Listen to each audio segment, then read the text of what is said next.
everyone. Welcome back to the podcast. I'm Bree. And I'm Alex. And thanks for listening to Thrive, the fitness podcast. You really switched it up that time. You said thanks for listening. I said like thanks that. for listening. Yeah, you usually say welcome, but that was nice. That was a nice little spruce up. Yeah, I don't know. I felt like being a little different. So we're not filming on our normal Monday, but we haven't really chatted since the weekend. So did you do anything interesting this week or / weekend? Got the Tesla. Woo! Wait, you haven't posted it at all.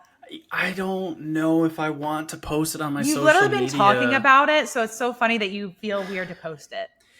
I've never told anybody the car that I'm getting. I told it on the podcast, right? I said it on the podcast because this feels like, I don't know. I just feel like this is like a little podcast really family, like, intimate. Like people know me. Like it's such a long form thing that people get to understand. True. Not just, like my struggles and like the obstacles that you and I overcome. And so I feel a lot more comfortable talking about those kinds of wins. But I think if I just posted a picture of me, in front of this new car, it could come off a little bit egotistical. And while I do want to celebrate my success, I don't know if I want to plaster it all over the internet. You know what I mean? Valid. So Maddie and I took a Polaroid, in front of it with Leo, and we put it up on our wall, the Polaroid wall that you're on. Yeah. And so, really fun, very fun to drive. Not trying to make this like a sales pitch to get one, but, wow. It's next time you come up to Michigan, we'll take it around town. Yeah, I don't know if have you rode in one before. I have, but I'll still enjoy it sitting around with you in the car. So it's that thing whips, man. We got the Model Y Performance, which is like the fastest of the Model Y specifically. And I mean, I hit it. You know what I'm saying? I got a video I'll send you. The 0 to 60 is actually pretty quick on those things. Yeah, 3.5 throw it down for the Model Y Performance. Wow. So it's nice. and I mean, obviously like, I'm not gonna. Yeah, because it's electric. Feels just like, and it's just. Yeah, usually I'm so used to, you hit the gas and you can feel the car like shift between the gears, and there's like that little kickback. There's none of that kickback. Nothing. It just goes, and then it keeps going and going and going and going. And did you play around with the games and stuff and the fireplace? No, I haven't had the chance to do that. We just got it yesterday, and I had like a lot of work to do, and then today I woke up and started doing work. So at some point during this week, when I get some free time, I'll kind of go in and play around with it. But yeah, weekend was great. Made some bacon pancakes, which are awesome. You cook bacon in a pan, and then you throw it in like pancake batter. And was that you that made it, or someone else that made it and posted it? Like it looked like you reshared someone, and then, or maybe you did it. And okay. For some reason, I thought it was like a reshare. Okay, nice. I think maybe the reason for that was because I took a picture and then I like zoomed it out, if that makes sense. So it was like a smaller square, so it looks like it was shared. But I had to do that because I wanted to put the poll. You know what I mean? Yeah. But yeah, dipping those in syrup, so good. I don't know if I told you I finished the cut. I might have said that already on the last podcast. You didn't. No? Okay, so I wrapped up the cut, just moved it to a bulk. I was just getting to the point where I was like, Maddie, I'm freaking hungry. And if you're a new listener, or if you haven't listened to the last few podcasts, my wife is doing a cut. And so I want to do it to support her. And because just like food choices are a little bit difficult when she's on low calorie, I'm on high calorie. Like it's a difference of like, she's at like 14 or 15 or 6, I think 1,600 per day. And then I'm eating 3,200 per day. So it's a pretty big differential. Hasn't been that hard. I've just eaten a lot, more Oreos and like bigger portion sizes of like, rice and potatoes and things like that at meals that I'm already eating. High calorie tortillas rather than like the low carb ones, or low calorie ones, I should say. But yeah, weekend was good. The Tesla was honestly the really big highlight. So yeah. How was your weekend? It was good. I had one of my best friends in town, Paige. Yeah, Paige. Yep, saw that. She, this was my first weekend, the weekend before, so I'm still in my cut. The weekend before I traveled out to my in-laws, which was, I want to say, then it is an easier time traveling to your in-laws than like traveling to a hotel. I will give it that. But traveling, and then this was the first week. I'm gonna say the first week I cycled, but I really cycled because we were going to go out for dinner Friday and Saturday night. So I cycled. And did pretty well with that. And so I was able to enjoy a little bit more food, a little more alcohol Friday and Saturday night.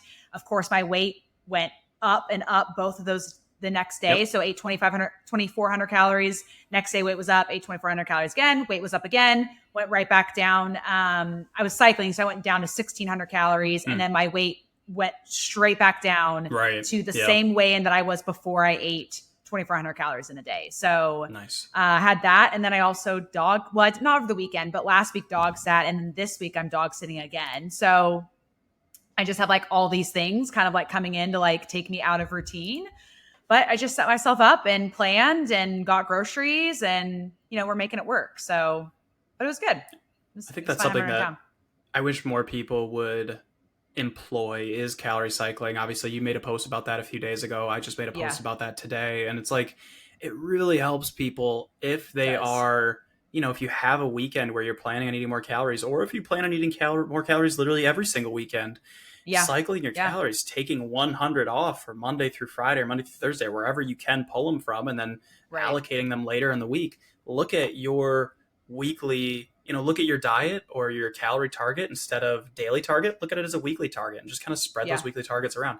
It takes a little bit more planning, but I think that planning is so worth it. Well, and it's people are so good at being on routine Monday through Friday. It's like, well, if you're so good at being routine, let's take that to the nth degree and then give you a little bit more flexibility in the weekends. And there's definitely some clients that I don't have do this. They're already struggling to just hit their deficit calories at all. And so it's like, okay, well, if we're struggling to hit 1,700 calories, I don't have cut much it to faith 1,500 that we can go down to 1,500 and you'll hit that. So we have more on the weekend. And so I just had a client call today for a check-in. And for the first 2 weeks, she's been hitting her calories great.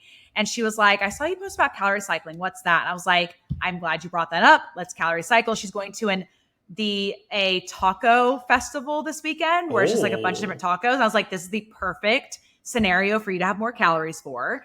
And so I was like, you've been consistent. I haven't brought this up because I want to make sure you could be consistent. And she has been. And so we're introducing that. And I think with her weekend, she's very social and very spontaneous on the weekends. And so this is going to play very well into her lifestyle for sure. So what's your favorite thing that you ate this weekend while Paige was in town?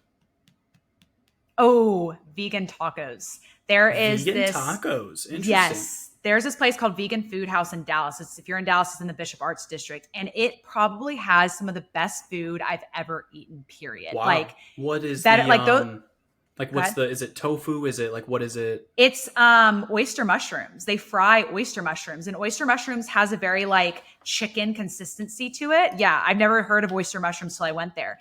They're probably my favorite tacos, period. I think they're better than regular. I say regular, not to be yeah, no, I get what you're saying. I want to say but regular chicken, they're my favorite tacos today. And every single time Paige is anaphylactic to dairy. And so a lot of vegan food she can eat. And so we always go to Vegan Food House and they are just fan-freaking-tastic. Wow. So, and being fried, because it's mushrooms that they're frying, it's already no calories. The calories for a vegan taco are roughly the same as a regular. So it wasn't too bad for me to eat those and then be a crazy amount of calories because they were fried. So, because it's basically tortilla, vegetables, a fried mushroom, which is vegetables, and then a little bit of sauce on top. And they were so good. So I was just looking up the nutritional composition of oyster mushrooms. Yeah, because I had never really even heard of these, and pretty solid on fiber. Yeah. I'm gonna say decent on protein, nothing crazy there, but these are great, pretty filling. I never heard of oyster mushrooms, and everything there is vegan. And so they make this buffalo chicken sandwich again out. I think it's actually out of portobello mushroom, or maybe it's an oyster mushroom. I can't remember. Tastes just like a chicken sandwich that is just battered in buffalo sauce. It is wild how. And the texture is the same? Texture's the same. Wow. Yeah. I mean, sure, maybe at some point you can notice a little bit, but that place is some of my favorite food, period. Not just favorite vegan food, just favorite food, period. It's everything I've ordered there has been nothing but they had a fried. Paige got this fried lasagna. So it was lasagna and then they fry it. And I took a couple bites. It tastes just like if you were eating regular fried lasagna. It is so, so good. So. Wow. All right. Well, if you're in the Dallas area, check that place out. Yeah. So we want to hop into this episode now? Let's do it.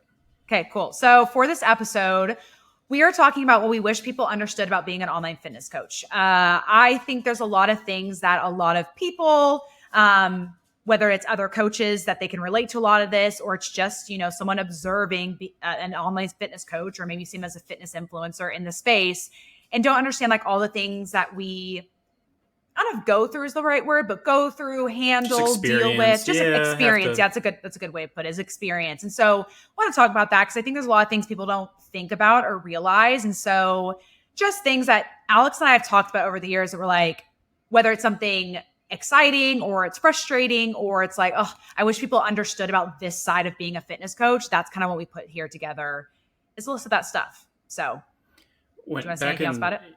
Yeah, back in like 2015 or something like that, I was trying to think of things that I could do. And I was already a group fitness instructor at the time. I think maybe 2015, 2016, I got into that. And I was doing like some one-on-one with friends and family and stuff like that, trying to help them out. But I was thinking like, okay, I need to lift weights and be in the gym and eat, primarily healthy. I hate saying like healthy foods, but I need to eat a healthy diet. I should say that. I want to eat a healthy diet. Yeah, well balanced diet, exactly. And so I was like, how can I do that and make it my job?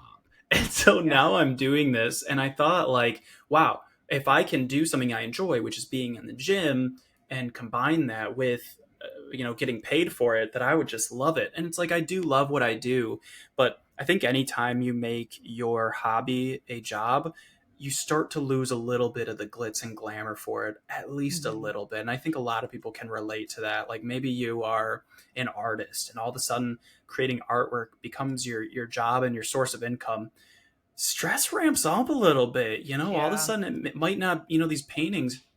So, I hate to say like, that I've lost some of the passion for it, because I still love getting into the gym and stuff like that. But I think my only word of advice into this is, just because you love being in the gym or just because you love, cooking or something like that, does not mean that you might love coaching. They are very different things, and you have to love coaching people. And it turns out that's what I love doing, is helping people and coaching people. And so, and teaching people, and those are slightly different things. But anyway, let's get into it. I also think the quote that I want to bring up is just like, people say, if you love what you do, you'll never work a day in your life. And I think that's so false, because there are so many aspects of your job that you won't enjoy doing. Like one of the things that we put on here is that I won't dive into it, but we have to do everything in our job. We're a one-man show. And so it's just like, when you love coaching, but you're a one-man show, there's so many other things you have to do. And so some people, I'm sure, have the privilege of,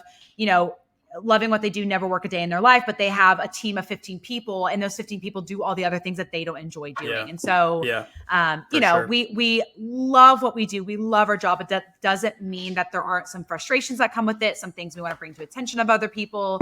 And I think just when you are your own person, there's just this pressure that builds. And then especially being on social media, you just like second guess, like, am I putting out good content? Am I doing this? And so that kind of stuff, when you're doing it for fun, like when this started out and it wasn't my full-time job, I just posted whatever, because like it didn't matter. I mean, it did matter because I wanted to help people, but it wasn't this all, it didn't feel like this marker of success or failure. Of every post. Yeah. And now it's like your full-time job, you just pay attention to it more, So yeah. But I want to change what you said into, you had mentioned like that you don't agree with that statement. And I 100% agree. I think that if you are able to turn what was the phrase again? Like if you never work if you love what you do, you never work a day in your life. Yeah, I think if you love what you do, you work harder than you've ever worked. Ever. I agree. Because you care about it so much more. If I went into a job, I was like a blue collar worker, for example, and I was just doing the same stuff every day and I wasn't passionate about it, I didn't like it, maybe my coworkers were kind of a slog, I would just mentally check out. I would go through the routines and I would mentally check out. But because we are so passionate about what we do and we are so aggressively trying to pursue our goals, I mean, how many times are you and I waking up at, you're waking up way earlier than I am, to be honest. You're waking up at like 5 a.m. I'm waking up at like 7 a.m. But we wake up early. It's immediately check our phones, start responding to messages, start responding to emails, start, crafting the social media post. And so it's like we are working so hard every single day to achieve a dream. And I do think that is something that you need a borderline psychotic drive if you want Yeah. to, like, I think a lot of people will be able to grow any business, but Yeah. if you want to grow it faster than like average, you need to be locked in, and you need to really not take many days off. You can't, in Well, my I opinion, think, I don't think you can yeah, take no, many I days agree off. with you. I just think there's this, so many people are trying to be like, balance, balance, balance. And I get it. I don't want you to drive yourself mentally insane trying to build a business. But at the same time, part of the balance of I building a do. new business, do what? You want people to go mentally insane? I You're gonna have to go. You're gonna have to go a little crazy. Okay. Well, my point of what I'm trying to say is that, the balance is you're going to have to be working 90% of the time and working hours that you probably wouldn't normally work to make that more of a thing. And then anytime you're trying to grow anything, or you're trying to be in a calorie deficit, or you're trying to build muscle, you're going to have to work a little bit harder than someone who's been in the game for a little bit longer. And so it's any time that you do anything. I think people just want this 50%.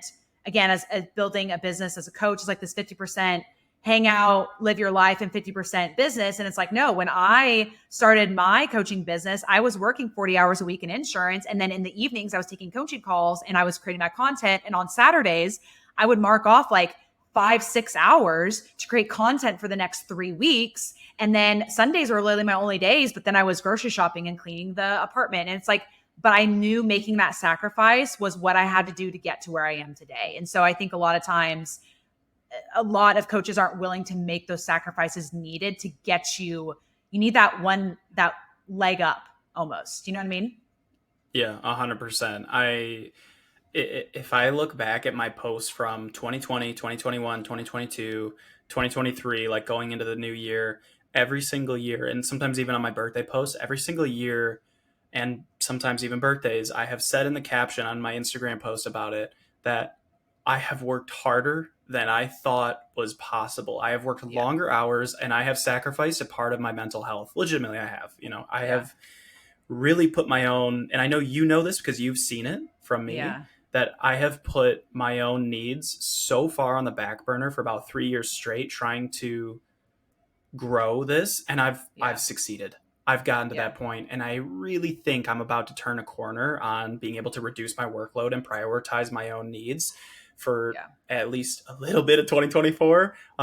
We'll see what happens. It's like every single time I think like I can't handle more, and then I sign myself up for more. I take on more responsibilities, and it's like I just adapt and I keep getting better. And back in 2020 when I didn't have as many clients, it was. And I think for any coach listening that wants to grow, my recommendation would be to you is, one, take on free clients. And you might disagree with this, and I do want to hear your thoughts. If you but go ahead. Discount your services, take on free clients, try to grow your roster any way possible, even if it's free, even if it's super, super discounted.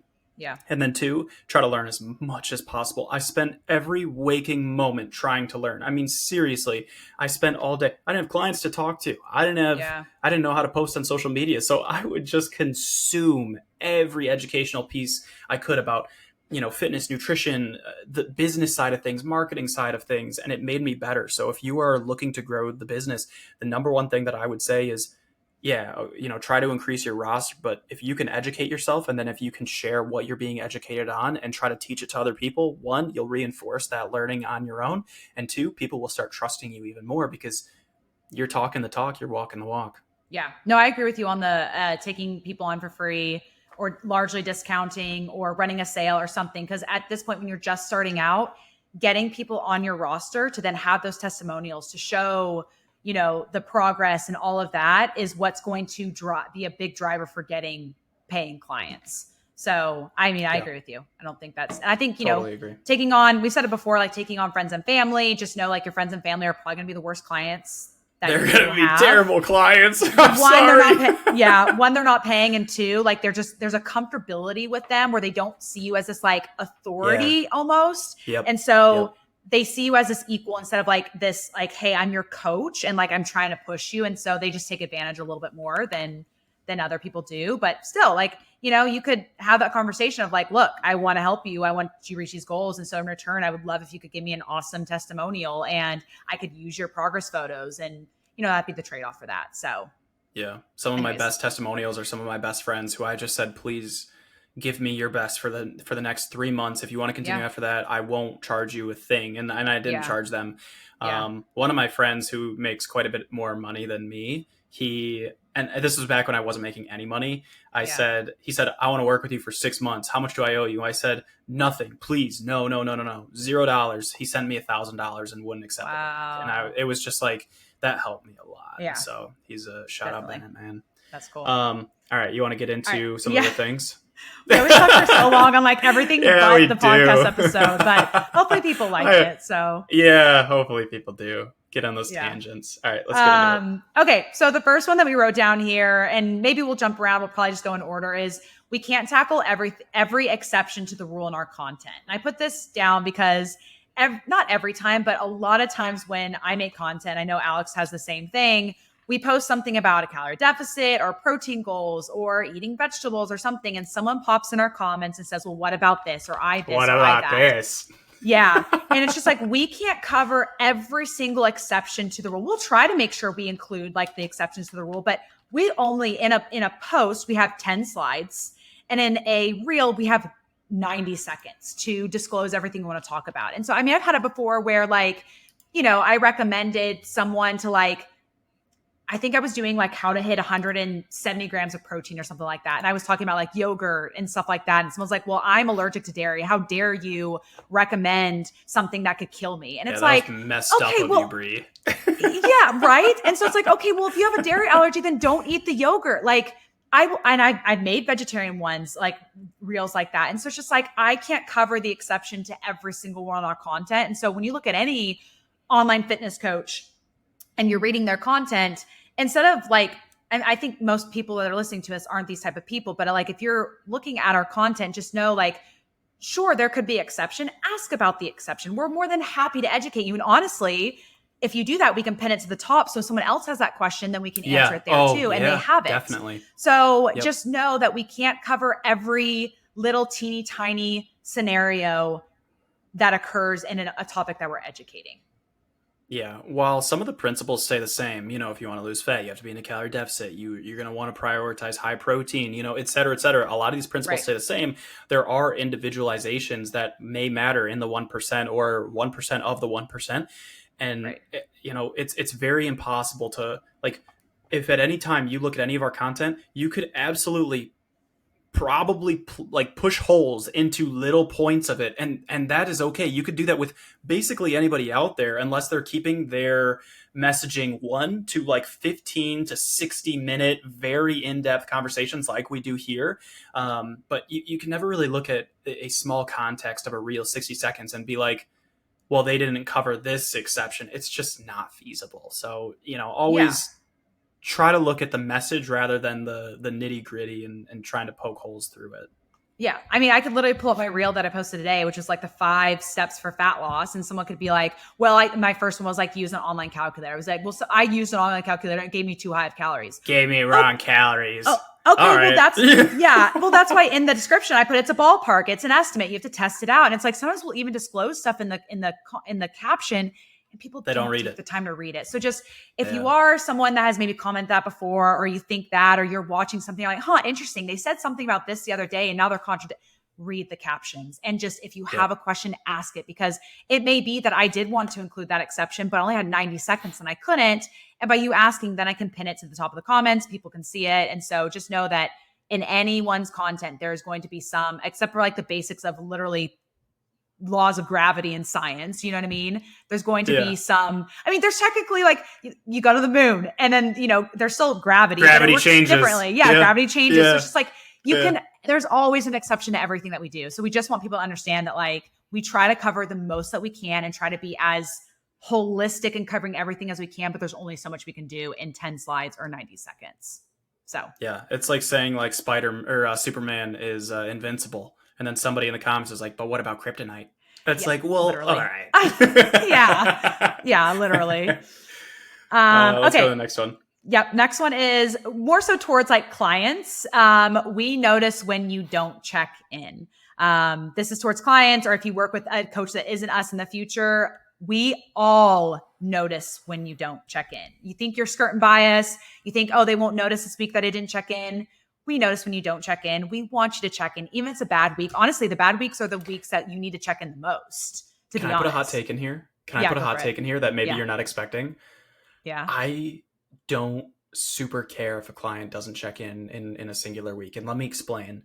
Okay. Sometimes things are just very smooth sailing. I can see their stats. I can see their weight. I can see their measurements. I can see their workouts. And like, I know that you and I have talked about this, and from your perspective, you still want to hear from them so that you could just kind of touch base, make sure everything's going good, make sure there's no obstacles. You can kind of get in front of them at the time comes. I agree with you, though. I agree with the smooth sailing, though. But keep going. Keep going. Yeah, keep going. And so I actually tell people pretty often that if you don't feel like you need a check-in, one, I have two ways of going about this. One, I tell them, don't feel like you have to fill in the check-in form. The check-ins are a tool for you to communicate any issues, any positive news or negative news to me so that we can figure things out, or we could just celebrate wins together, and that's totally cool. But if you feel like they are too repetitive or you just don't need one because things are smooth sailing, I'm totally okay with that. And then also on my check-in form, I have ways people can respond in different, or people can ask me to respond to them in different ways, whether it's text message, email, voice message, video message, etc. And one of them is no response needed. And a lot of my clients, I'm going to say maybe 30% or so, check that. I'm going to say 75% of the time they check that they don't need a response because things are smooth sailing. And I'm not saying that's like expected or anything like that, but I do leave it as an option just in case they feel like, nope, I'm all good. You don't need to, So I hear you. And I definitely do notice when if somebody hasn't checked in like 2-3 weeks in a row, it's like, okay, where are you at? And then I reach out to them and I'm kind of like, hey, is everything okay? And that's when we I agree with you. If things are smooth sailing, or like I had a client last week that unfortunately she had a traumatic, like death in the family. And so she went out of town and she told me like, hey, just like, and this is almost what I mean by check-in. Like she texted me and said, hey, unfortunately this happened. I'm not going to be tracking this week. I'm not doing my workouts. I've got to travel. That's nice. This is a really, really tough time. And I was like, thank you for keeping me updated. My condolences, everything. And she didn't check in. And so it was like, I at least just want to know what's going on. You know what I mean? Of just like, it doesn't have to be that you filled the full in check-in form. And it could be your smooth sailing. Shoot me a text saying, hey, everything's going really, really well. Have a great week. Because sometimes if I don't get a text, me personally, I assume the worst, that like something bad happened or they're whatever. mad at you. They're mad at me, or like, honestly, I'm just like, did they get in a car accident and like, did something happen? Like they're in the hospital and I don't know. So I think for me, it's like, even the check-in doesn't have to be the form. It's just like touching base with me, just say, hey, everything's good. We're doing fine. But I think my point is, I think a lot of clients think that we don't notice when they decide to skip a check-in one week. And it's like, no. We definitely notice. And you're paying us to be for you to be on our radar. Yeah. So literally. Like you are on our radar and we definitely notice. Yeah. But again, if I know a client's about to go out of town, I don't get a check-in. I can assume and I know. So it is what it is. Yeah, I get that. All right. Okay, let's go on to the next one. Next one is posting on our stories is part of our job. We aren't ignoring you. This not only is out to clients, but this goes out to friends and to family and to people that are texting me. I think a lot of times, actually I know because I've gotten texts from friends and family before where I have posted something on my stories and then a family member will reach out and say, hey, are you not getting my text? You just posted on your stories. Or why are you ignoring me? I just saw that you posted on your stories. You have to remember, us posting on social media consistently is like part of our jobs. You wouldn't see me.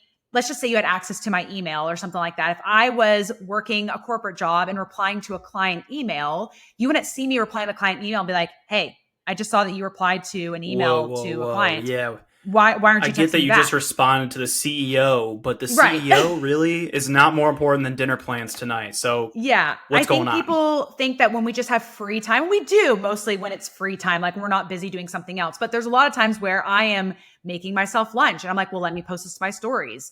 I am just got off a call with a client. I have a really interesting take to communicate to everyone. And us posting on our stories, while yes, it is fun and it's engaging, and I very much enjoy posting on my stories, it is part of my job. So if you're a client or a friend or a family and you see me posting on my stories and I haven't responded to your text, it's because I am working my job right now and I don't have time to reply to your text. And I I always want to make sure I give any family member, friend, whatever, the time of day to respond, or like, again, a client text, the proper mind. I want to be in a full attention when I'm replying to something. So sometimes I will save my text till the end of the day, or I will schedule a time of, hey, I'm going to answer client text at this point because I don't have anything going on. So I think a lot of friends, family, and clients see us as posting on our stories. We're clearly on our phone, and therefore we're ignoring the texts that are coming through. So, and we're not. I would So, do you have not anything I to add would to that? not be posting on social media. Like if this wasn't my job, it's not like I would be posting to my story every day. I would not be posting to my Yeah. feed every day. This 100%. Yeah. I know I'm just echoing what you said, but I Yeah. would You're fine. not be on social media if like Yeah. barely at all. And I was prior to the whole fitness stuff, but I would post once every 3 months, and it was like Yeah. a life update like, hey, I'm married now, Yeah. or Yeah. I'm moving, it's like stuff Right. like that. Now it's like, and on our stories specifically, so the post is more curated stuff that takes time to create, Right. but stories, sometimes things just happen that we're like, oh, we should document this right now because it's a learning lesson. Yep. So it's a very much in the moment, has to be right now kind of thing that we can't get away from. We have to take a picture of this specific thing so that we can write a little thing about it, a teaching moment. Maybe somebody shares our podcast episode. It's like, okay, we can share that Yep. really quick. Just boom, done. And it's like, Yep. so yeah, please don't take it personally if we don't respond to text right away. Yeah. I have anywhere from 50 to maybe 150, 200 people messaging me basically daily. Yeah. And it's just a lot to keep up with. Yeah. Yeah. And yeah, that It's actually just goes a for lot. DMs. It's like if we're posting on our stories, but we haven't got back to your DM yet, just know one, we do have our clients that are our first priority. Two, we're trying to Yep. continuously provide education. It's just like things kind of go down the line in priority, and not saying that your DM is the lowest priority to us, but it's like we have to find where Yeah, we it can fit is. things in. No, I mean, Well, like, I'm not trying to be rude, but like, yes, it is. There are people who pay me hundreds of dollars per month in order to speak I to know, and me, I and said that goes above that. yeah. So I said it's clients like, go above that. yeah. It's just, I mean, yeah. Like yesterday, I spent about 2 hours straight responding to my Instagram DMs because there were that Yeah. many backed up. And I Yeah. cleared it all out. We got home. And by the time I was home, there were 11 new messages. And it's like, Yeah. oh my gosh, it just does. Yeah. It just feels like it never, and it never will end, I guess. But Yeah. I do try to respond to everybody. But yeah, Yeah. sorry. Yeah. No, no, I don't think it's anything you need to apologize for. I think that's what we're here to kind of say. It's just like, Yeah, we have fair. there's a totem pole of importance, and DMs does follow. Again, I don't know where it lands for you. It's like you could put commenting back to people on your Yeah. content. Like there's so many other things. It's just like people who pay us obviously come first and foremost, and then things kind of come in after that. So, okay. Next one is we have our own struggles too. And that was a very simple sentence that I pointed out, but I just think a lot of times on social media, especially like in the influencer space, less than like the coaching space, everyone just wants to paint like this perfect picture all the time and they don't have any struggles in their life. And this kind of goes actually to the next question or not question, thing that I want to add in is we do we do keep some things private. We don't share everything. And so it's just like, I think everyone needs to understand that like we are humans too. We have our own struggles. There's some things that we don't share. We try to be really, really transparent, but there are things going on in both of our lives that none of y'all know about and you don't hear about. And just understanding that I think everyone is very understanding of our lives, or not our lives specifically, of what's going on, but just understand that we are humans. And I just want people to understand like we do have our own struggles. We're not perfect. Just because we're coaches, just because we do this full time doesn't mean that Paige freaking bought peanut butter pretzels this weekend and I was foaming at the mouth all weekend because I wanted to eat them. They're my biggest struggle. And I didn't post on social media. I didn't think about it at the time. I was too busy trying to make sure I could fit, my calories for my dinner and all that. But it's like, just because I've been in a deficit a million times doesn't mean that I don't struggle with certain cravings or not devouring entire bag of peanut butter pretzels, or, we can get on deeper stuff of just like mental health issues and all that kind of stuff. So I just want you, when you see online coaches in the space, just remember they're just as human as you are too. So I don't know if you have anything you wanted to add to that. It's like, yeah, I mean, we've been through, we've run the laps, I guess, on the fitness and the diet stuff, so we have more experience, so we can kind of handle the turbulence, I guess I could say. Yeah. We can handle the turbulence maybe in terms of the fitness and nutrition space, but there are definitely times where Bree and I don't want to get into the gym. We Yeah. don't want to stick to a deficit. We do it anyway, and Yeah. sometimes we don't do it. Sometimes Yeah. we're just like, you know what, whatever, I need a maintenance day or whatever. No, I really legitimately do need a rest day. And Yeah. it's almost that experience and knowing when to push ourselves and when to actually just rest that Yeah. I think makes us more successful in the fitness and the nutrition space. Like it Yeah. helps us stick to a deficit because we know when we really do need more calories, and helps us stick to our fitness routine because we know when we need a deload or just a random rest day. Yeah. So yeah, and then on the mental health stuff, it's like I do try to tell people this is my highlight reel. My Instagram is my highlight reel. And if I showed you every moment that I was insanely burnt out or insanely stressed, maybe I might be more relatable, or maybe people would think, wow, this guy is missing a lot of screws. Like the screws are not just loose, they're gone and they're thrown away and they've already been sent to the landfill. It's. But I think part of like keeping your mental health too is like not sharing all that, because sometimes you get Yes. unsolicited advice and stuff, and you're like, look, I Yeah. understand you're trying to be so kind, but like the last thing I need to do is hear about how to solve X. And I know people are trying to be helpful, but sometimes you've exhausted everything, and it's just like you want to be open and transparent about something you're struggling with, but then that opens the floodgates for people giving you unsolicited advice, and you're like, it's like when you want to vent, but that one time when I was venting to you on I was thinking about that. text. Yeah. So I texted Alex, I don't know, this was a few weeks ago. I think it was the first week of my deficit. I was like, dude, it was. Being in a deficit blows. I am so hungry. And he goes, do you want like some actual advice, or do you just want me to tell you it sucks? Yeah. And I was like, just tell me it sucks. Like I didn't want advice. And that's how it is sometimes with posting on social media is you want to be open, transparent, but then it's like, sometimes you just don't want the tips and advice that come with that. It's like you're trying to find this balance of like being open, transparent, but not so much that it just opens the floodgates for people just to provide unsolicited advice to you. And so it's a fine balance, because people are trying to be helpful, but sometimes you just don't want the help, or you just don't need the help. And it could come off bad if you're saying, hey, I'm experiencing this, don't DM me about it. You know what I mean? But it's like, right. It's either you share it and you open the floodgates, or you share it and just disclose that. So it's tough, because sometimes I want to tell people like, hey guys, I'm really struggling on DMs right now. And I don't want to say like, please do not DM me for the next 24 hours, because I don't want to tell people like, it's just, sometimes I do feel a little bit of guilt when it's been like 4, 5, 6 days and I have not responded, because I'm just swamped with work. I've tried to get rid of that guilt, and just be like, I will get to this when I can get to this. And to be fair, nobody has ever once said like, why did it take you so long to message me back? So really thankful for my audience for that. But for the record, Bree chose for me to not give actionable tips, and she just asked to just say, please just tell me that sucks. And so that's what I did. Yeah. He's like, dude, that blows. Or that sucks. I was like, thank you. And I just moved on, because that was it. We didn't even text after that. Yeah, that was it. We just left it. I just needed to vent that out to someone. So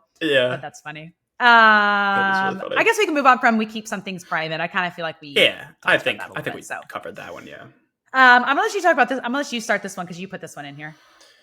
Yeah, sure. So one of my clients had texted me, or no, we were doing a kind of like a testimonial call, kind of like a wrap-up call, and he, I was asking him questions to try to get like good testimonial stuff, good clips, I guess I should say. And I said, what's something that you want future clients to know? And he said, I think the most important thing is that it is still you doing the work. Alex is not your mom. Alex is not there to wake you up, drag you out of bed, drag you to the gym. He's not going to fly up to Canada. He was a Canadian client. He's not going to fly up to Canada and knock on your door to get you going. You still have to wake up. You still have to get your shoes on. You have to drive to the gym. You have to go do the work. He will give you the plan, and all you have to do is follow it. But it's still you doing the work. And so that is what I really want to touch on, is whether you are aspiring to be an online coach or you want to work with an online coach, either way, you need to have a degree of self-accountability. Like if you're growing a business and you can't hold yourself accountable to the tasks that you have to complete, it's going to be very, very difficult, because if you can't get things done, then, I mean, I think that's pretty self-explanatory. And then likewise, when you have an in-person coach, I think there's a lot of benefits to the in-person coaching route. There's obviously a lot of downsides that maybe we talk about the pros cons of like online versus in person sometime. It could be a good podcast episode. But one of the pros of having an in-person coach is you have an appointment. That person is going to be there with you. And yeah, it's going to be more pricey because you're paying for that person to be there in person, right next to you, watching you. But if you're somebody who doesn't have that self accountability and can't get yourself to the gym and can't, follow through on the nutritional actions that your coach is asking you to do, whether that's habits or whether that's tracking specifically, maybe online coaching might not be for you, honestly. And it's not for everybody. So I just think that you need to really be honest with yourself of, can you drag yourself to the gym? Can you hold yourself accountable to do these things? And, Bree and I can set up these different processes. We can check in with you. We can have these automated weekly check-ins, as well as, Bree is, in my opinion, one of the most hands-on touch-base coaches in the game that I personally know of, where if you're not doing something and she knows that you need that extra support, she will go to the nth degree to provide that support for you. I really I know I'm glowing about you right now, but I really, really think that you're top notch coach in that regard. Thank you. You just have to remember, whether you have an in-person coach or an online coach, it still is on you to make sure that you're following through with the protocols that we give you, or just even showing up to the in-person thing. So I think people think that they hire a coach and automatically they'll be more accountable. And sometimes it does. Sometimes it really does help. I have some clients that are just like, I know what I need to do. Small layer of accountability, or the small plan that helps get things going, for sure. Yeah. They're like, I know what I need to do. I know to be in a calorie deficit. I know how to track, but I just need someone that I know is looking over my shoulder. So that way I follow through with stuff. It can be incredibly helpful. But if you don't have that recognition or insight into who you are as a person, a lot of people will just get a coach and think, oh, well, if I have a coach, I'll have all this accountability and I'll just follow through with everything. And it's like, we're not there to hold your hand all the time. So there is that level of, but that's also, and we'd probably put this in an episode if we talked about this in the future, that's what's so awesome about online coaching, is that we don't handhold you through every process, and you learn how to be accountable on your own. So you don't need us forever, which is what I really like about coaching. So agreed. Yeah. That's unfortunately our whole job, is making sure that people never need us again. Honestly, it's a horrible business model. Yeah. But it's also really satisfying to be like, okay, not only are they confident what they can do, but like, one of my favorite parts of my job is when I have a client be like, hey, my husband just asked, like, how do I track this? How do I track that? Or my best friend was like, hey, I saw what you're doing. What are you doing? And they're teaching my processes to someone else. And I'm like, if you can teach my methods to someone else as a client, that's when you know you've really, really learned on your own. And it's like this like graduation to another level almost. So love that word, graduation. I changed my client, like the quote exit form, to client graduation form. I love that. Feedback. And it's just like, I made it more of a happy experience rather than like, crying, like we're splitting up, exit, we're breaking up. It's because it is. And I've been able to ask clients, like, do you need me anymore? And we have that conversation. A lot of times it's over FaceTime or over Google Meet. And it's like, do you need me? And they're like, honestly, I don't know. And I said, I think you are 100%. This is not me kicking you out, but I think you are 100% capable of doing this on your own. And when they're just like, light bulb goes off, it's like, I think I am. And that's just, I agree with you. That's a really good feeling. Yeah. Next one. We are not a therapist / doctor. I mean, we just we have a scope of practice is what I kind of want to go off of this. And it's like, do I do a lot of honestly kind of therapy work with clients? Absolutely. Like, we get into, when it comes to tracking food and dealing with food freedom and food anxiety and going to the gym and recording yourself in the gym, we tackle a lot of mindset stuff, and mindset stuff does transpire into therapy, and learning how to have self-love for your body currently and appreciating your journey. A lot of that crosses over into therapists. But there is a level of scope of practice that we don't cross over into. You know what I mean? I've had people come to me wanting to do coaching with me, and they currently struggle with binge eating. I'm like, look, I have a few things that can help you, but if you are not currently or haven't currently worked through your binge eating disorder with a therapist, do not do coaching with me. Go to a food therapist and work with them first. And once they feel like you're cleared to work with a nutrition coach, then we can talk about that later. But I think a lot of times people think that, because we're fitness coaches, we'll know how to fix their, anxiety disorder, or we'll know how to tackle these, I'm trying to think of just health issues to a certain degree. Major and it's depressional swings and or just having Hashimoto's, or having thyroid failure, or having a liver failure. It's okay, look, I can help you navigate things. I can help you learn how to get better sleep. I can help you with increasing your fiber, eat more veggies, eat more fruit. But if you have an actual disease, you need to be going to a qualified doctor for that kind of stuff. And so there's just this blurred line. And I don't feel like clients cross it a lot. But if they do, I just always make sure, and this is for current coaches too, that you just make sure you're recommending out to an appropriate source. So I don't know if you have more to say on that. A lot of times people ask me about, how do I rehab this injury?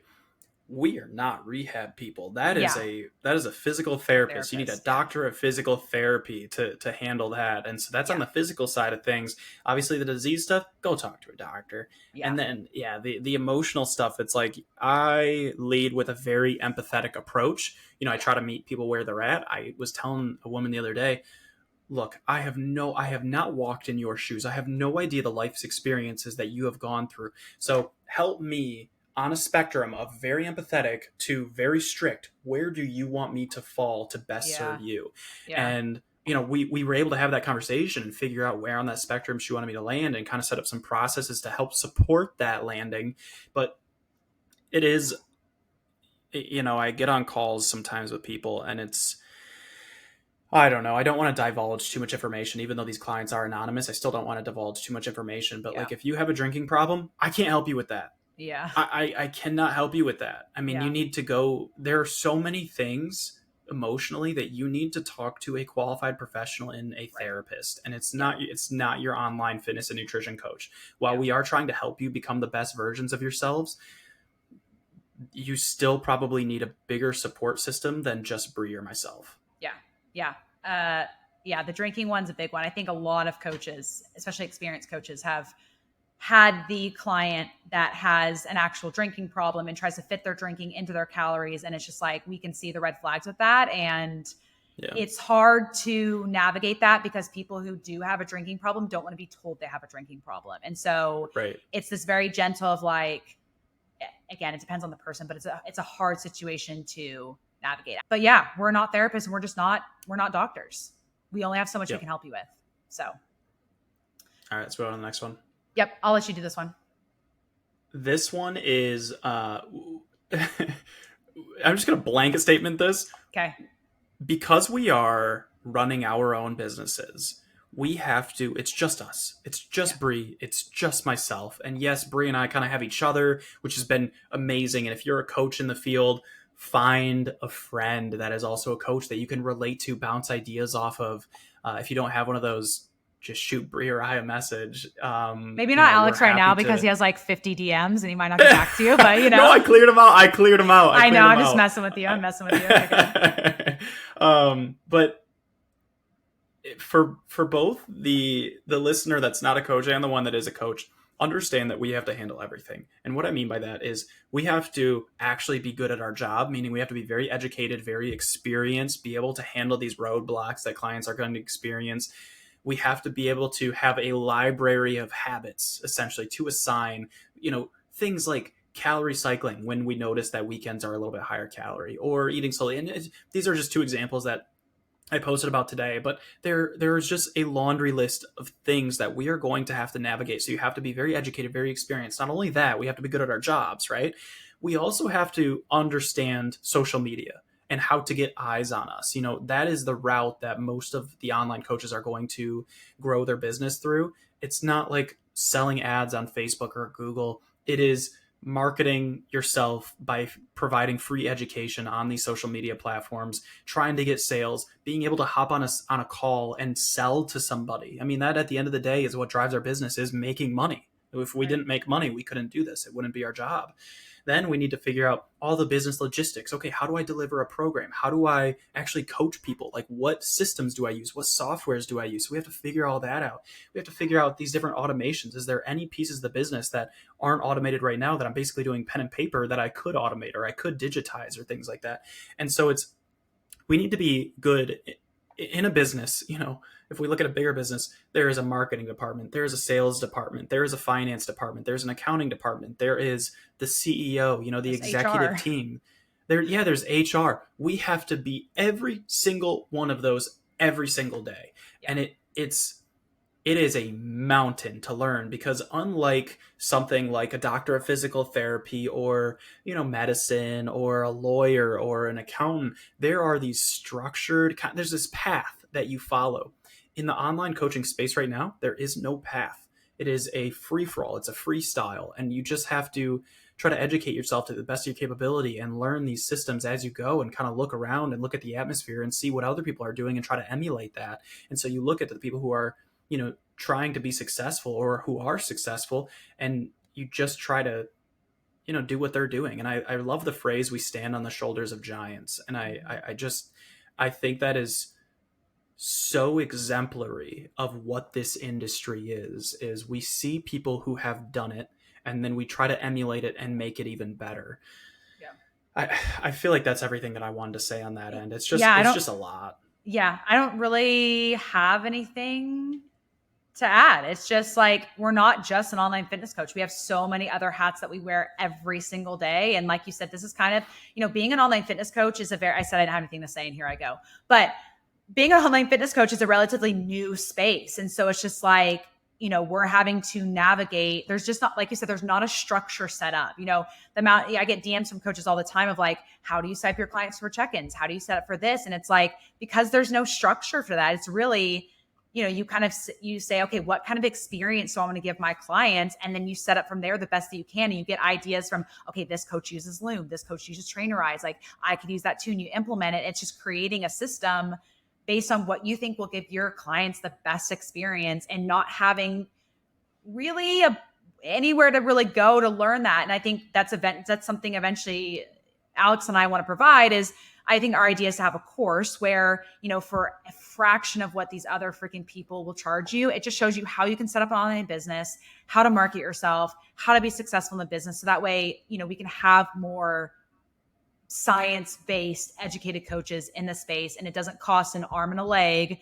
to hire these business coaches that don't really help you at the end of the day. So yeah, they're in it to make their own buck, and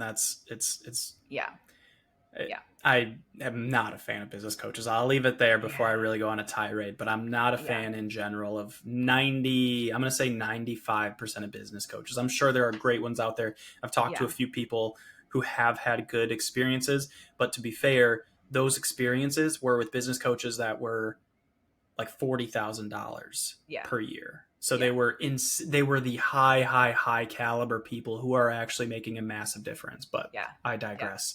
Let's move on to the next one. Last one, actually. Did you skip over the competition one? Oh yeah, we did skip over that one.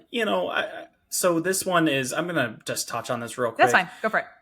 Online coaching is becoming, I'm not going to say like super saturated, because, there's a lot of people doing a lot of things. And I firmly believe that despite online coaching being relatively saturated, there are a lot of people doing this right now. I still think that there are a lot of people who can benefit from online coaches. And so just because it is saturated, if you are listening to this and thinking about going this route, don't think that I'm trying to steer you away from it.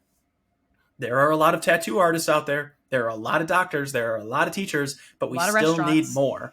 A lot of restaurants. Yeah. And there's still more restaurants popping up. And so I don't want that to discourage you. I think that this is an industry that is exploding. However, I was looking at the department statistics of like labor or something like that the other day, maybe like 2-3 days ago.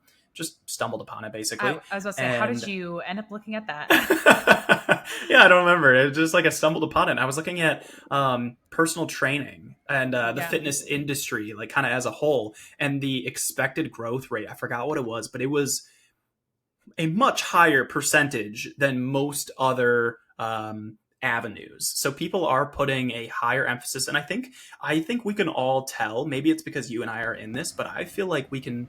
I see a shift in the messaging around fitness, and I think everybody is kind of moving more toward prioritizing their health. It feels like, at least, and maybe because Yeah. I'm on this like health trend, not health side of things, but there is a lot of competition. There are a lot of coaches, and I want to say competition lightly. I don't see like Bree as my competition. I don't see any other coaches as my competition. Yeah. I want them to succeed just as much as I want myself to succeed. Yeah. But it is an industry that is being filled with a lot of coaches out there. Yeah. And I think the biggest thing, if you're hearing this and you're like, okay, yeah, Alex is right. Like, it is really saturated and there's a lot of competition. Just remember, like, your big, and I know it's so cliche to say, but your biggest superpower of being a coach is being you, like your story, how you help clients. And, clients are going to relate to different coaches in different ways. It's like me and Alex are so similar in how we coach, how we do our training, everything. But like, to my clients that are with me, if they know both me and Alex, I have a certain edge that they relate to for me. If there's someone that is working with Alex and knows me too, Alex has some edge that they related to because they resonate with something more. And so the best thing you can do when on this platform is being yourself authentically. And it doesn't mean that you can't so true. Follow trends. You can't, get an idea from a reel or an idea here. Just make sure whatever you're taking, you just do it how you would want to do it. In Alex, your voice. Yeah, in your voice. Alex voiced me the other day. So on my page, I do a lot of like funny reels. I do voiceovers because I love doing those. They make me laugh. I have a good time doing them. And then I find a way to make them educational. And Alex voice, I don't know, some other time, I'm sure you don't mind me mentioning this. No. He's just like, I really want to do more reels, but like, that's just not my thing, doing the like voiceover and whatever. I'm like, then don't do it. Like, there's so many other ways to do reels that is going to speak to the audience that's going to enjoy whatever you have to put out. So you don't have to do the dancing around. You don't have to do the voiceovers. I enjoy those, but there's so many other ways that Alex can take reels and make them valuable and be successful as reels. So I think a lot of times we put pressure on ourselves to do what is viral or to do what is happening and popular. It's like, if you just do you and what feels good for you. And for some of y'all, you don't know what's you because you don't allow yourself to experiment and try. You have to try it. Yes, like you have put to out try the Twitter post, do a funny one, do a voiceover, don't do a voiceover, do a talking one. Whatever feels great to you and you enjoy putting out, that's what you need to do. Yeah, and your audience will respond, and like you will build the audience corresponding with the content that you put out there. So if you put this, I'm going to say super negative stuff out there, you might curate a pretty negative audience that are kind of like attracted to that. That's obviously an extreme example, but if you put out, the more written stuff, maybe you attract an audience that likes more written stuff. So there are a million ways that you could go about this. There is no one cookie cutter path for you to be able to grow this business, grow your social media. It is so dependent on you. And I said the other day, and I know, Bree, that you had really liked this. I've said it plenty of times before, and I don't know where I originally got it from. Everything that we say has already been said 1,000 times before, but it has never been said in your voice. And that is the most, you are seeing everything with a lens that only you have because of all the life experiences that you've gone through, all the fitness and the nutrition and the obstacles and your relationships. You're just seeing everything in a different way that nobody's ever seen it. And there may be 10,000 people out there that love your perspective on things. And so if you try to use somebody else's voice, it's just not going to hit the same. So please stay true to yourself, do what feels comfortable for you, do what you're comfortable with. And let's move on to the last one. And okay. Last one is, we have a hard time disconnecting. I'm going to let you start with this one. 2 days ago, and I'm not gonna lie, this has been pretty much every day for me for the last year especially, but the last 3, 6, 12 months, maybe 14, maybe 18 months or so have been really, really difficult for me because a lot of times, I'm gonna say 80% of nights, I wake up in the middle of the night to pee, and I grab my phone with me because it's dark, and I check emails. And next thing you know, it's 5 a.m. and I can't fall back asleep. I like to sleep until 7 because I usually go to bed at around 11 or 12. And I can't fall back asleep a lot of times because like borderline my adrenaline is like going, my heart starts racing because it's like, oh my gosh, I forgot about this, or I have to do this right now, or I have to respond to this email, or I have to set up my checklist for tomorrow or for today or whatever it is. And you have helped me with this a lot. I know that, maybe the listeners probably don't, but Bree has helped me try to set up kind of systems to disconnect a little bit better. But even still, it is very, very difficult. When my job is on my phone, I could be in the line at Qdoba and I'm working. Yeah. I could be, every time we drive somewhere, almost every time Maddie's driving so that I can work. When I am playing games with my friends, if I'm playing like a shooter or something like that and I die, I'm texting people, I'm messaging people, I'm setting up, I'm running to my computer between games to set things up. Because when we are in control of our own paychecks, knowing that we can work a little bit harder and a little bit longer and it'll pay off in the long run, that is something that is exceptionally hard to disconnect from. And then once you start, cracking through the success, it's like, push a little bit harder, keep going, white knuckle this for as long as you possibly can, because it will be worth it. Yeah. And that is something that I can't turn off, unfortunately. And I asked my parents are business owners. I asked my dad, do you have a difficult time turning off all like the voices in your head? I don't want to say that and make myself sound psychotic. I know what you mean. Though, like just you're thinking of things all the time. Totally. Yeah. And so I have ADHD. And so it's just, and I'm not saying people who don't have ADHD don't struggle with this. Right. It's just, it always feels like there's 6 conversations going on in my head and my brain is like ping ponging around, like just going all these different directions. And it's like, I need to get everything done right now. I need to go do this. I need to go do that. And it's just, that is one of the things that I struggle with most and is truthfully very bad for my mental health. I mean, and I know you know that because I've talked to you about that, like personally. It's really complicated for me. Yeah. Yeah. I think all fitness coaches struggle with this hard time disconnecting. And I think I've gotten a lot better at it. And the big reason is because I crash and burned actually before I started coaching. When I was in the insurance industry, when you do your job really well, unfortunately you get more jobs doing work if you do your job really well. And then, we had, turnover. And so ebbs and flows and how many people we had. And so it got to a point where I was working my job and it was like, I'd be there at 7 and I was working, I'd go home and continue working till 11 at night. And I went to my yearly review with my boss and she was like, so how is everything? And before I could even get a word out, I just busted out crying because I was so overworked, so overwhelmed. Like if you give me a task to do, I'm going to do it to the nth degree. I'm going to do stuff that you didn't even ask for me to do. Like I'm not only a good employee, but I want to be like the best and I want to take it to the nth degree when it comes to working for someone and even myself. And so I kind of had a mental breakdown in that annual review. And ever since then, I've been really, really, really protective of my boundaries and making sure that I have moments to disconnect. It doesn't mean that, again, like I said, when I was trying to become a fitness coach, I was working 40 hours and then I would work in the evenings and then I'd work on the weekends and I would give myself that like, okay, Sundays were when I would give myself a break and a disconnect. And, when I first started coaching, I texted my clients every single day. I never took a day off. Now I do take weekends off. And so slowly I've been better about putting up boundaries and disconnecting. And it actually was 2 years. 2 years I went with never, ever, ever not talking to clients every single day. And then I finally one year was like, hey, I'm going to take off Christmas Eve and Christmas Day.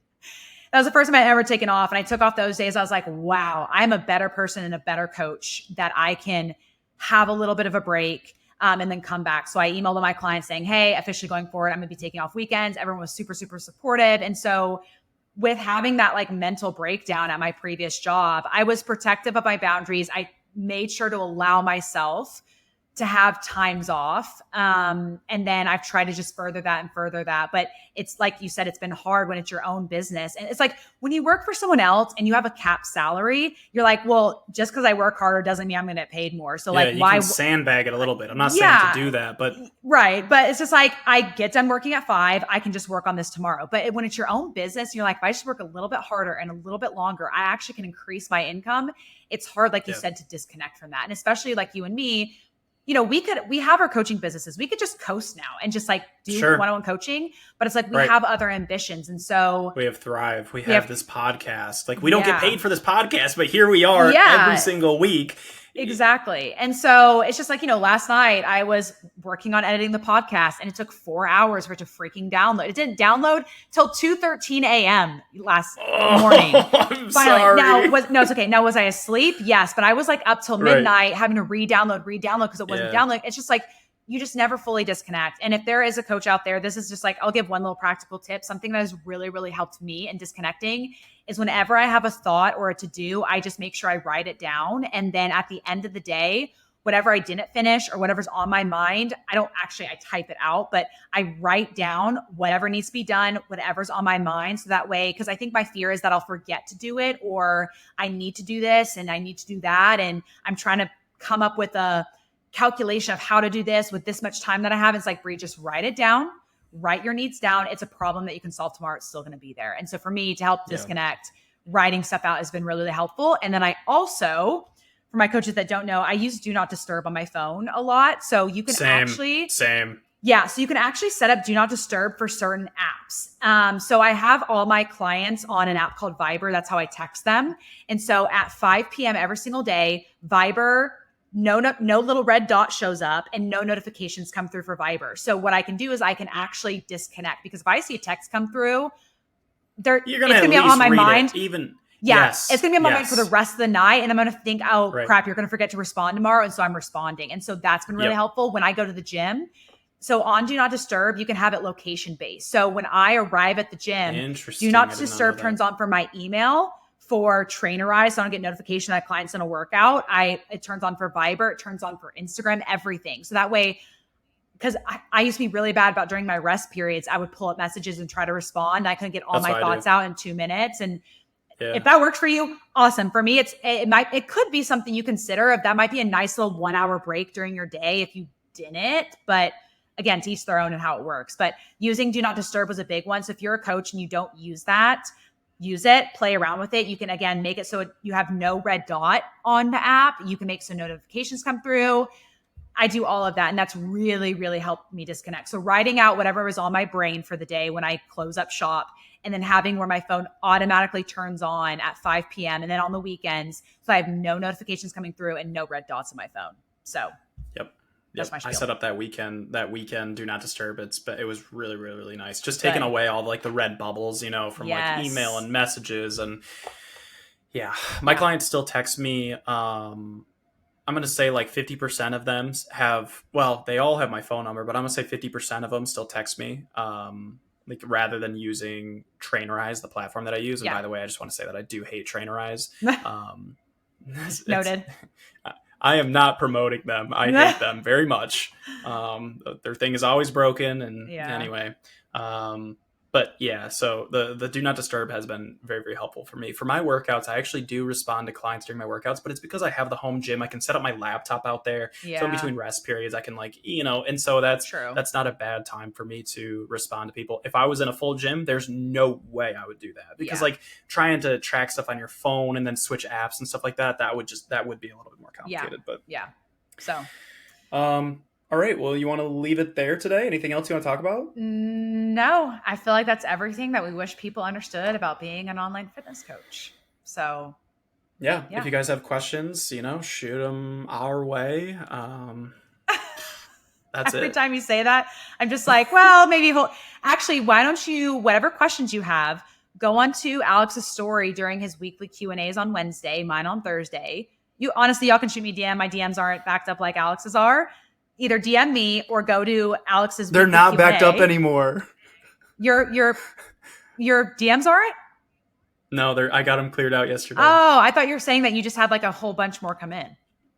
There were like 70 that I got through that were backed up for like a week. And then I spent 2 hours yesterday responding to all of them. It was a 2-hour straight spree. And then I got home. There were 11 more right away, but I'm through all those. Okay, well, then forget everything I said. DM Alex, DM me if you have any questions or have any feedback for this episode. As always, a free way.